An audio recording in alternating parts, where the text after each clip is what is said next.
Namun pernyataan tersebut rupanya memancing respon tajam dari pakar hukum tata negara, Ferry Amsari.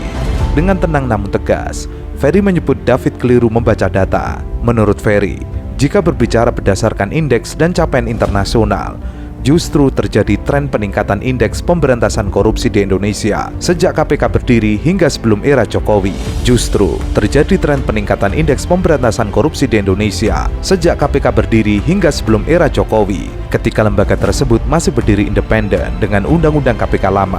Peningkatan itu terjadi sebelum perubahan undang-undang, saat KPK masih independen dan belum berada di bawah rumpun eksekutif. Ferry menambahkan, titik balik justru terjadi pada periode kedua pemerintahan Jokowi. Ketika revisi Undang-Undang KPK disahkan, perubahan itu menempatkan KPK ke dalam rumpun kekuasaan eksekutif dengan konsekuensi struktural dan kewenangan yang menurut banyak pengamat melemahkan independensi lembaga tersebut. Pasca perubahan regulasi itu, berbagai lembaga internasional mencatat penurunan skor persepsi korupsi Indonesia. Data itu terbuka dan bisa diverifikasi. Jadi, jika ingin berbicara data harus utuh. Pernyataan Ferry sontak membuat suasana studio berubah. Beberapa narasumber lain ikut menimpali, mempertanyakan dasar klaim David yang dianggap alih memperkuat argumennya. Tantangan terbuka David justru menjadi pintu masuk bagi kritik berbasis data yang lebih komprehensif. Memasuki segmen berikutnya, perdebatan kembali memanas saat David Pajung mencoba menggeser fokus dengan meragukan kesaksian mantan Ketua KPK, Agus Raharjo. Dengan nada skeptis, David menyebut cerita Agus tidak memiliki bukti kuat dan bisa saja hanya karangan.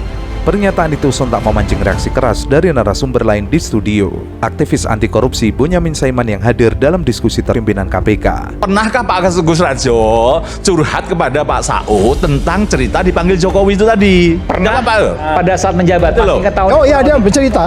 Kurang lebih tahunnya. Dia bercerita, aku dibentak suruh berhentiin ini.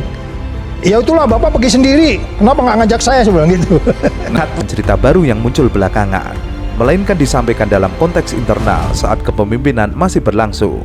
Jawaban Saud membuat suasana studio berubah hening sejenak. Klaim bahwa cerita itu sekedar karangan langsung terbantahkan oleh kesaksian sesama pimpinan KPK periode yang sama.